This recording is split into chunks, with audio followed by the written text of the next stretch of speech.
Mr. Sree Iyer also joining us at this point, I'm being told, on the live broadcast. Sree Iyer, your reading of this particular case, your reaction to this new NPA case file which we are uncovering tonight.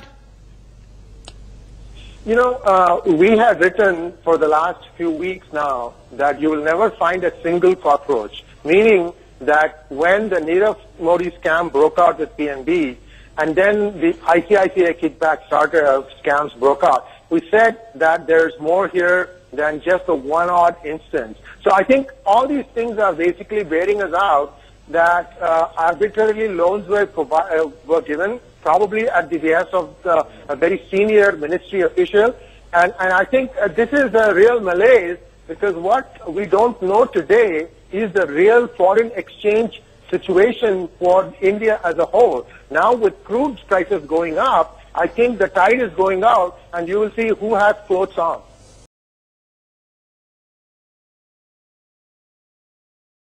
Sree Iyer, the point also is with,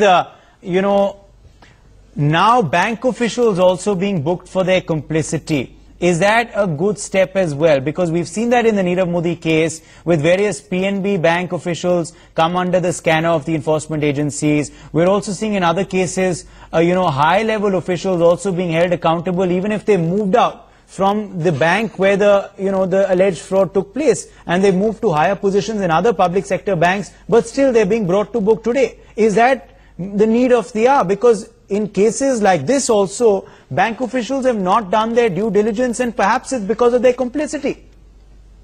Some of them have benefited. I think the most important thing in here was what kind of processes were followed. Was there a written request on part of a higher up to give this loan without doing due diligence, or was it just a phone call? If it was a phone call, then I believe that the concerned person is responsible, because you cannot give loans based on a phone call. Just go to any public sector bank, you go inside, you'll see a 2 rupee pen tied with a rope, because they don't want you to walk away with that. That is how careful they are with their money. And yet you have these 2,000, 3,000 crore loans being dispersed at the whim of a hat. I find it unbelievable that there was no collusion on part of the bankers. I think they are responsible. They have a duty to the country. They have a duty to the public, because it's the public money that they are dealing with.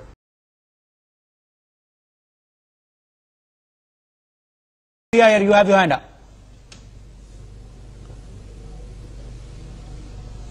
There might be a change in political dispensation. The Indian voter is very wise. He knows that the 70 years of misrule by one party has what had come to this mess now. And I don't think the Indian voter is going to go back and give this khichdi combination that you call themselves as opposition a chance. This is just my personal view, because if that should happen, India will regress by 10 years. Mr. Iyer wants to come in, and then I'll come back to Gautam. Yes, about a couple of months ago, I wrote a detailed article in your sister publication, the Sunday Guardian, as to how this letter of undertaking was done bypassing the core banking system. The name of the official, by the way, was Gopinath Shetty in the Bombay branch. And what really happened there is very, very revealing, in that there was an existing software that was working well, and this software was replaced all across the board on all PSU banks. And it's a new software that was allegedly used to bypass the core banking system rules and just arbitrarily use what is called as, I don't remember the name exactly, there's a procedure. They used that without informing the bank that they were taking this loan, or they were giving this undertaking of so many millions of dollars. Yeah.